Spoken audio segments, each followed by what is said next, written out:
Welcome to Blizzard Fire. We hope this video helps fire up your solution. You start by verifying prerequisites. Check your phone model and OS because lock screen voice behavior depends on system policies.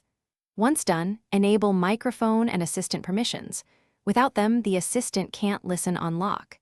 You should also set or confirm a secure lock method, PIN, pattern, or biometrics, so the system permits limited assistant access without unlocking.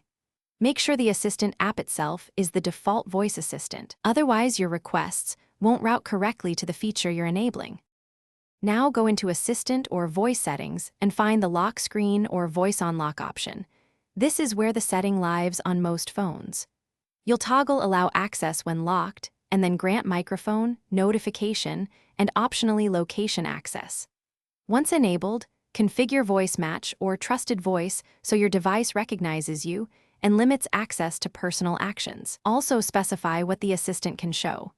Restrict sensitive content and payment or messaging actions to avoid exposing privacy. Finish by testing with the screen locked. Use the wake phrase, run a safe query, then a secure action to confirm limits. If it fails, reboot the device and ensure both the OS and assistant app are up to date. Updates often fix permission bugs. If problems persist, clear assistant app data or retrain voice match.